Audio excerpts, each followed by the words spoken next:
I mean, scope that we introduce each other.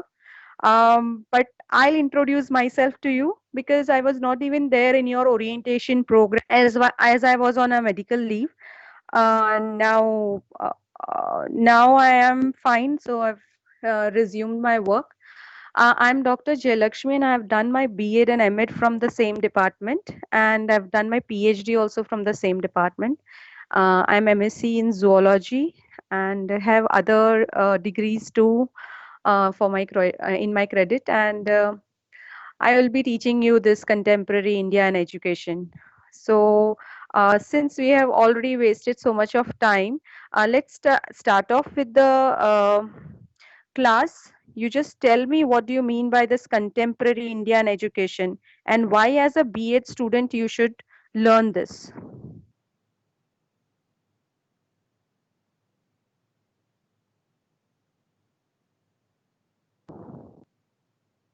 Ma'am, contemporary basically means changing with respect to time. Yeah, I would love to hear your name also. Ma'am, this is Shobita here.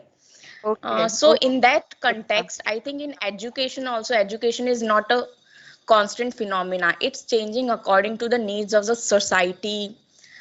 So Okay. in that context, we have to see.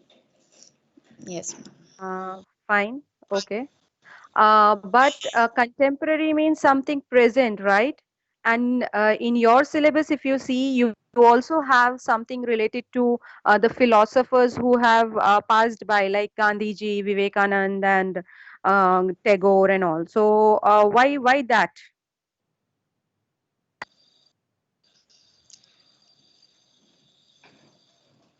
Ma'am, so that we can understand the broad meaning of education and Okay. what like how exactly we can inculcate that in our students, so not only in terms of books but also in terms of values, morals. Okay. So Yeah. basically the great thinkers, we are learning their philosophy and thinking, understanding. Do you really think that those philosophers' uh, thoughts that they had in their era has some implication in the present era too? I would like if other students also can answer.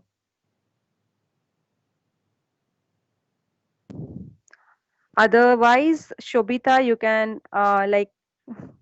you can speak. Yes, ma'am. I There, think it does have values and morals always play important role in shaping up the society. Whereas hmm, values and morals are very important in one's life. okay, So in that sense, I think it is very important in today's scenarios also. Whatever they have given their philosophies, but in today's uh, case also we can consider the values and morals are important. We cannot ignore that. okay. So is it only the values and morals that they have given plays an important role? No, ma'am, not just values and morals. The other things also, whatever teachings they have said, philosophies, they are all different theories. Okay. They are all different ideas. So it's not just Eh, related to morals and values. Whatever other ideas also they have preached us, hmm, that is also important, I think. Yes. okay. Okay. Okay, so we have to study. There are four philosophers whom you would be studying. I think you've already gone through the syllabus. So we have to me. I am to teach you the philosophy of Swami Vivekananda and Mahatma Gandhi ji. So we'll be seeing that how what actually how they looked at education. Okay, like everyone has their own perspective of looking at education.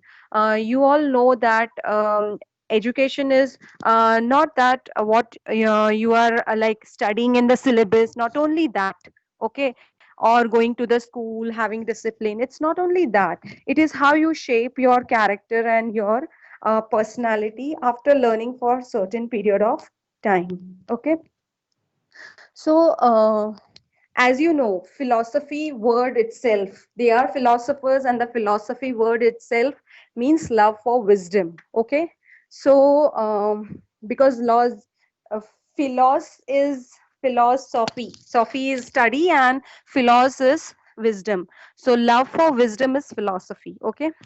So we all by default feel that philosophy, studying any philosophy or knowing any philosophy means to know that how we can have this wisdom. Okay. And when we are giving education to the children in the schools, when we are teaching them science, maths and all other subjects, it's not only that they are going to have the, there are two things that they imbibe. One is the subject knowledge that you are giving, that is a direct thing that is getting inculcated. The other thing is the hidden thing, okay, which we call as the hidden curriculum, wherein you are not actually telling them the things. For example, if suppose a child is learning mathematics, okay, so mathematics में sums कैसे solve करना है आप उनको बता रहे हो, उनको मेथड बता रहे हो, थ्योरम्स बता रहे हो, सब कुछ बता रहे हो।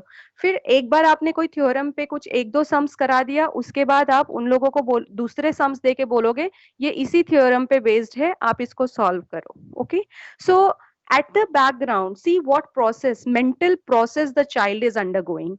The mental process is of the problem solving. Okay, then मतलब उनको पता है, सबसे पहले जब आपने उनको सिखाया तब उनको पता चला कि हमको देखना है उस सम में क्या क्या गिवन्स हैं, और फिर उसके बेसिस पे हमको उसको क्या बोलते हैं, जो गिवन चीजें हैं उसके बेसिस पे हमको जो वो चीजें हैं उसको मतलब सॉल्व करनी है। ठीक है, तो ये उनको पता चल जाता है जब आपको उनको फर्स्ट टाइम उनको बताते हो कि किस तरीके से सम को सॉल्व करना है, तो सबसे पहले वो लोग क्या करते हैं, उनको पता चलता है कि जो सम में गिवन दिया है, जो ऑलरेडी दे चुके हैं, उस चीज को पहले देखना है और फिर हमको जहां पहुंचना है उसके बारे में सोचना है। ठीक है, तो what actually you are inculcating in them is the way they have to look at the problems. Okay, so what is the problem?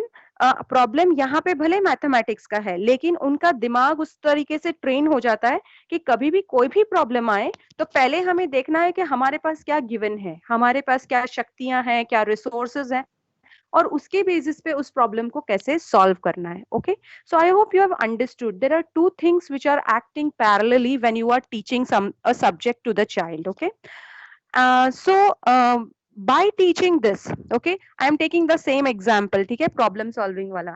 So by taking this problem solving वाला thing to the child, what we are actually intending is we are preparing the child for the future. Okay, जब वो बड़े होंगे तो उनके life में बहुत problems आएंगे, मैथमेटिक्स के प्रॉब्लम्स नहीं आएंगे, उनके लाइफ में लाइफ रिलेटेड प्रॉब्लम्स आएंगे। लेकिन अगर उनका प्रोसेस आपने अच्छे से उनको प्रिपेयर किया है कि पहले गिवन्स देखो, उसके बाद आप उनको सॉल्व करने की कोशिश करो, अगर आपने उनको इस तरीके से प्रिपेयर किया है तो क्या होगा कि वो लोग जब उनके लाइफ प्रॉब्लम्स भी आएंगे, दुखी भी होंगे, कुछ भी प्रॉब्लम्स आएंगे, तो पहले देखेंगे कि उनके पास अभी हाथ में क्या क्या रिसोर्सेज हैं, वो कौन सी चीजों पर फोकस कर सकते हैं, वो सब देखेंगे। ठीक है, so when they are actually using the process you have taught through different subjects, what are actually they doing?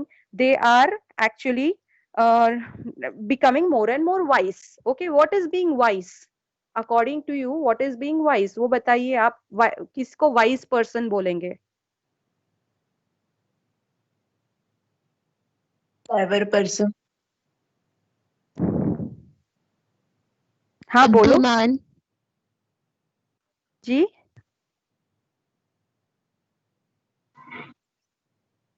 Okay, knowledge को अप्लाई करना, ठीक है। A person who understands the situation and remains, मतलब mind उसका काम है, and then he takes the decision, he or she, मतलब फिर वो wise कहलाएगा। 360 व्यू देखेगा, 360 व्यू, अच्छा, ऑल एस्पेक्ट्स देखेगा। ठीक है, फॉर एग्जाम्पल सपोज उसके घर में पानी नहीं आ रहा है, दैट इज अ प्रॉब्लम, ठीक है। तो ऑल एस्पेक्ट्स देखेगा कि मैं अपने नेबर से ले सकता हूँ कि नहीं, मैं इसको रिपेयर कैसे करवाऊं, मेरे जो घर पे पानी जो नहीं आ रहा है उसके प्रॉब्लम को कहाँ पे कंप्लेन करना है। तो this is about thinking about all the aspects of that problem. Okay, so when you all the aspects find करके, अगर हमको ऐसा लगता है कि चलो अब मैं अगर जाके म्यूनिसिपैलिटी में कंप्लेन करता हूँ तो मेरा ये रिजॉल्व हो सकता है, the best thing they will select, best जो उनके पास सॉल्यूशन है उसको वो लोग सिलेक्ट करेंगे। और अगर उनसे उनका उस सिलेक्शन से म्यूनिसिपैलिटी जाकर अगर उनका सॉल्व हो गया प्रॉब्लम, तो then that problem is being solved and that is their wise decision. ठीक है, वो उनका वाइज डिसीजन है कि उस टाइम पे उन्होंने म्यूनिसिपैलिटी गए और ऐसा नहीं किया कि भाई चलो 2-3 दिन चलने दो, शायद 4 दिन के बाद अपने आप पानी आने लगेगा, ऐसा नहीं सोचा। उन्होंने म्यूनिसिपैलिटी जाकर उसको कंप्लेन किया।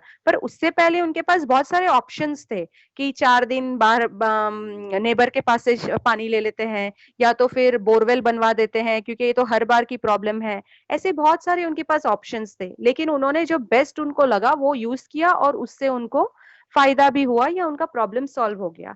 So when you use the knowledge to address your life problems or solve your life problems timely and accurately, then you say that it is you a person is being wise. Okay, so what as teachers we have to do, हम ये जो subject सिखाते हैं, social science है, language है, हम लोग maths सिखाते हैं, साइंस सिखाते हैं, ये सारे जो सब्जेक्ट्स हैं उसके थ्रू उनको हम लोग लाइफ प्रोसेसेस सिखाते हैं कि किस तरीके से सोचना है, किस तरीके से एक्ट करना है जब सिचुएशंस टेंस्ड होगी तब, या जब अच्छे सिचुएशंस है तो कैसे उसको एंजॉय करना है। ठीक है, तो you will see that in school you have so many activities, you have co-curricular activities, you have sports activities, you have lab activities, you have normal teaching learning process, ये सब बहुत सारी चीजें होती है जिसके थ्रू हम लोग उनको खाली सब्जेक्ट नॉलेज नहीं दे रहे होते हैं। ठीक है, अभी फॉर एग्जाम्पल मेरे घर में पानी नहीं आ रहा है तो फिर मैं मैथ्स का सम सीख कर क्या करूंगा, मतलब मैं ये नहीं सोचूंगा ना कि मेरे को मेरी मैथ्स की टीचर ने ये वाला मैथ्स का सम सिखाया था। नो, वो मैथ्स का सम जब मैं कर रही थी, जब मेरी टीचर मुझे करा रही थी, वो मुझे जिस प्रोसेस से करा रही थी कि पहले देखो तुम्हारे पास क्या क्या गिवन है सम में, फिर उसके बाद फाइंड करो कि तुमको क्या आंसर लाना है। ठीक है, वो जो प्रोसेस पूरा मेरी मैडम ने सिखाया, वो प्रोसेस मैं आज अपने घर में यूज करूंगी, अपना नेचुरल प्रॉब्लम जो आया है, पानी ना होने का प्रॉब्लम आया है, उसको सॉल्व करने के लिए। I hope I am making the things clear, और is it getting more and more confused? आप बताओ। It is clear, ma'am. Ma'am, it's Okay. It is clear, ma'am. Okay, anyone who is feeling that this is something that you are not able to relate? कोई ऐसा है जिसको ऐसा लग रहा है कि ये बहुत अजीब सा एग्जाम्पल और मैं समझ नहीं पा रही हूँ या समझ नहीं पा रहा हूँ? मैम। Okay, fine. No, तो ma'am. जब आप लोग लाइफ के जो प्रॉब्लम्स है उसको रिजॉल्व, यस यस, हाँ बोलो, कोई कुछ बोल रहा है, बोलो।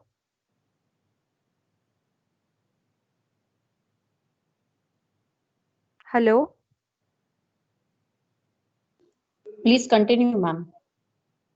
या तो जब हम लोग लाइफ रिलेटेड जो प्रॉब्लम्स है उसको सॉल्व करने के लिए हम लोगों के जो प्रोसेसेस हमने एजुकेशन सिस्टम में सीखे उसको यूज करते हैं, या हमारा जो ऑलरेडी नॉलेज है उसको यूज करते हैं, तो उसको बोलते हैं हम लोग being wise. Okay, so basically to be wise is all this. Okay, so when you are teaching as a teacher, what you have to, हम विवेकानंद सीखेंगे, हम महात्मा गांधी सीखेंगे, ठीक है, वो सब जब हम सीख रहे हैं, because philosophy is something new to you. Okay, many of you, मतलब जिसको ये बैकग्राउंड है सब्जेक्ट का उनके लिए ठीक है, लेकिन नहीं है उनके लिए something new. So when we are learning कि विवेकानंद ने क्या बोला इसके बारे में, या गांधी जी ने एजुकेशन के बारे में क्या बोला, तो हम ये समझने की कोशिश कर रहे हैं कि वो लोग कौन से चीजों पर फोकस डालते हैं जिससे हम लोगों के जो लाइफ प्रोसेसेस हैं, या हमारा जो ये प्रॉब्लम सॉल्विंग या डिसीजन मेकिंग जो हमको फ्यूचर लाइफ में करना है या हमारे स्टूडेंट्स को करना है जब वो बड़े होंगे, उन चीजों पे उनका फोकस ज्यादा है। ठीक है, तो it is like this. So basically they want to propagate by giving the aims of education, by giving that what education means, ये सब चीजें हम पढ़ेंगे। आपको आपको ऑलरेडी अंजलि मैम ने ये भी दे दिया है ना, असाइनमेंट भी दिया है, उसमें लिखा है कि एम्स हाँ ऑफ हाँ एजुकेशन क्या थे according to Mahatma Yes. Gandhi, या विवेकानंद के अकॉर्डिंग में एम्स ऑफ एजुकेशन क्या है, how their philosophy can be used in the present day. ठीक है, तो इस तरीके से हम लोग पढ़ेंगे, और पढ़ेंगे भी हम लोग इसी तरीके से कि एम्स ऑफ एजुकेशन उन्होंने जो दिया है वो उससे क्या मीन करते हैं, why they want that this should happen. अगर उन्होंने कैरेक्टर फॉर्मेशन की बात की है तो हम ये जानेंगे कि कैरेक्टर फॉर्मेशन क्यों बोला उन्होंने। ठीक है, so there are many things that they have said. So let us start today. I was simultaneously also trying to start my um, this क्या बोलते हैं अपना लैपटॉप पे भी चालू करने की कोशिश कर रही थी, but I am unable to do that. So I'll just take it on the audio today. We'll have the PPT tomorrow. So let us start with Swami Vivekananda's philosophy, what he thought about education and what it should lead to. Okay. All of you just tell me, आप में से कोई भी ऐसा है जो विवेकानंद के बारे में पढ़ते हैं, स्वामी विवेकानंद की फिलॉसफी के बारे में पढ़ते हैं या पढ़ चुके हैं या सुना है, कुछ भी आप जानते हैं तो प्लीज शेयर कीजिए। Ma'am, Swami Vivekanand wrote many books. From that, in psychology, we study 4 books that are Karma Yoga, Bhakti Yoga, Janana Yoga, and Raj Yoga. And other than that, Bhagavad Gita में भी थोड़ा बहुत उन्होंने अपना खुद का लिखा है। तो सब में मेन मोटिव यही था, ultimate goal, that he follows the thing about Buddha. Buddha को मतलब उनके जो भी थिंग्स है उनको मद्देनजर रखते हुए उन्होंने ह्यूमैनिटी एजुकेशन के बारे में लिखा है कि अगर एजुकेशन होगा तो साइमल्टेनियसली ह्यूमैनिटी भी कंटिन्यू होगी। अगर एजुकेशन नहीं है, अगर वो एजुकेशन ही नहीं है तो फिर ह्यूमैनिटी वो सीख ही नहीं पाएंगे। तो मेन कोर मोटिव वो है कि एजुकेशन। आपका नाम क्या है? मरियम। ओके मरियम, तो ह्यूमैनिटी से आप क्या मीन करते हो? ब्रदरहुड, मतलब केयरिंग, हेल्पिंग इन नेचर, मतलब डिस्ट्रॉय नहीं करना है कोई भी चीज, जो है उसे वैसे ही रहने देनी है। डिस्ट्रक्टिव माइंड, नेगेटिव थिंकिंग्स, ये सब चीजें हमें रिमूव करनी है।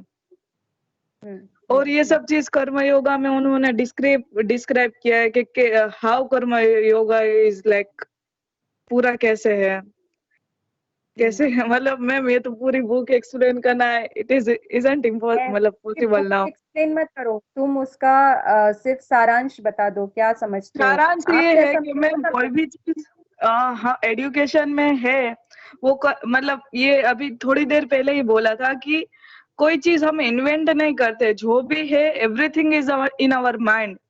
हमारा माइंड ही खुद एक लाइब्रेरी है, हम इन्वेंट नहीं करते, हम उसे रब करके सब बाहर निकालते हैं। Right means universe exist in our mind only.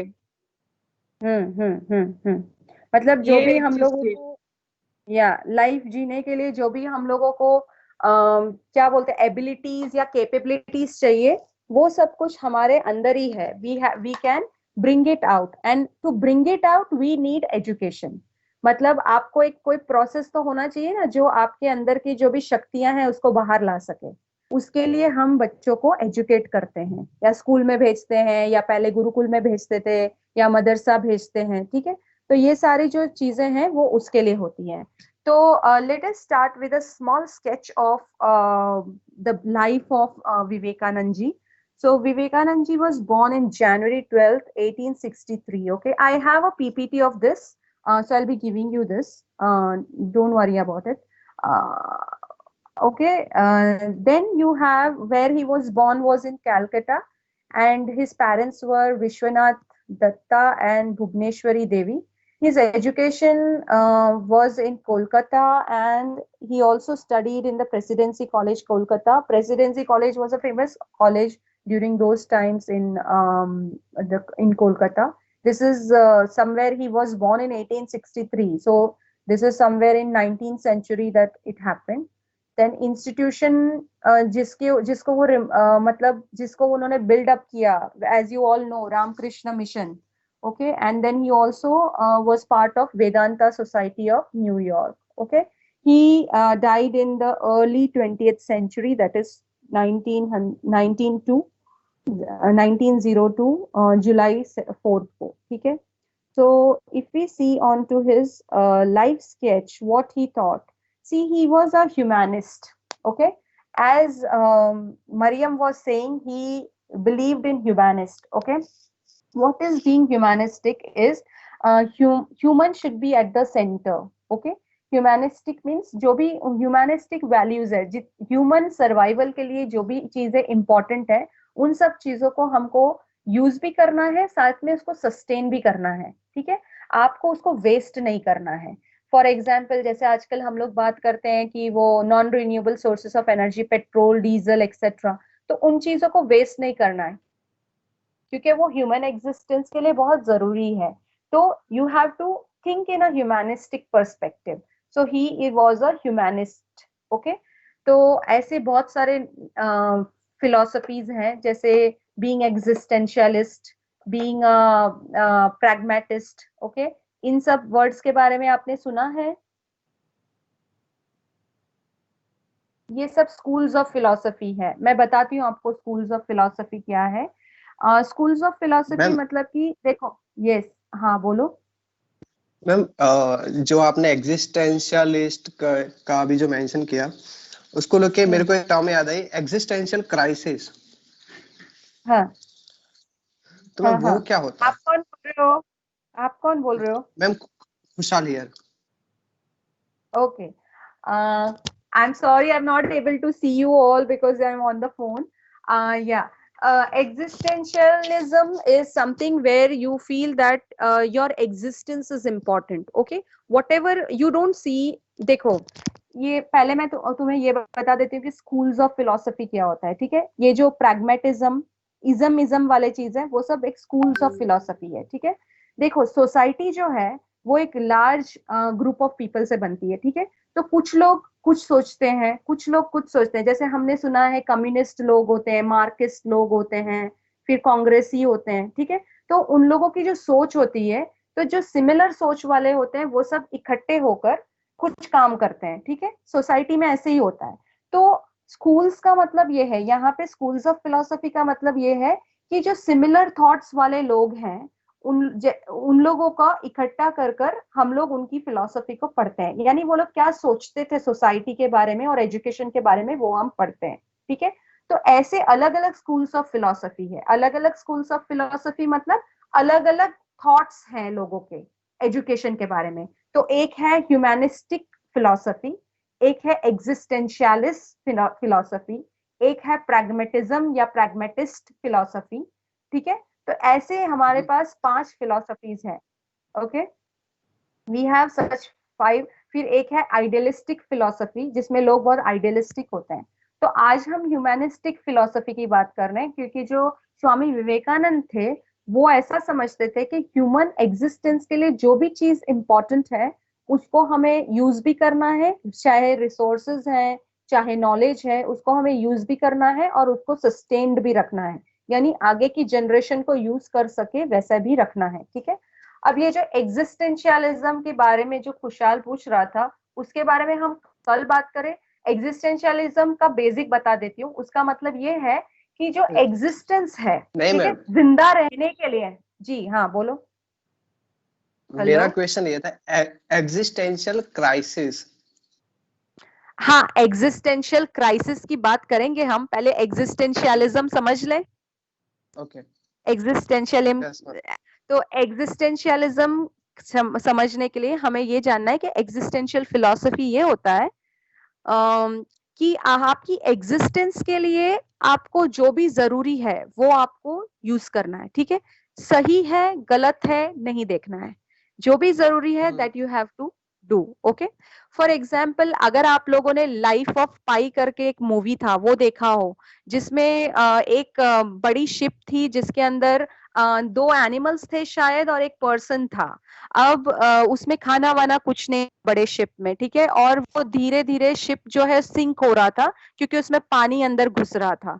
ठीक है, तो वो जो इंसान है वो क्या करता है, पहले तो वो दो एनिमल्स को और अपने आप को प्रोटेक्ट करने के लिए ऊपर वाले डेक पे चला जाता है. फिर धीरे धीरे पता चलता है कि और चली जा रही है अंदर शिप, और क्या है, खाना वाना भी नहीं है तो भूख भी लगने लगती है. तो अब उस इंसान को पता चल गया कि अगर मैं इस एनिमल्स को नहीं मारूंगा तो ये लोग मुझे मार देंगे, और दोनों एनिमल्स में से एक एनिमल टाइगर था. ठीक है, तो वो क्या करता है, उस हाँ एनिमल्स को मार देता है. ठीक है, तो वो क्यों मार देता है, क्योंकि उसको पता है कि मेरे एग्जिस्टेंस के लिए ये जरूरी है, वरना मैं मर जाऊंगा या मारा जाऊंगा उसके पास. ठीक है, फिर वो उसको खाता तो नहीं है पर उसको मार देता है, and then by then the ship कैसे भी कर कर किसी एक किनारे तो नहीं पहुंचती लेकिन किसी एक सहारे पे पहुंच जाती है जहां से वो अपने आप को बचा लेता है या स्विम कर लेता है. I don't remember the entire story now, but I remember the crux of it कि एग्जिस्टेंशियलिज्म मतलब वो होता है कि सही गलत नहीं देखते, जो जरूरी है सस्टेनेंस के लिए वो काम करना. ठीक है, अब एग्जिस्टेंशियल जो क्राइसिस की आप बात कर रहे हो इसके बारे में मुझे थोड़ा रीड करना पड़ेगा, तो मैं कल आपसे इस ओके बारे में बात करूंगी. ठीक है, मैं कुछ भी ऐसे बोल दूं तो that is not good, that is what I feel. Okay, फिर जैसे मरियम बोल रहे थे कि जो स्वामी विवेकानंद है वो भगवत गीता उपनिषद वगैरह भी रीड करते थे और उनके बारे में उन्होंने अपने बुक्स भी लिखे हैं.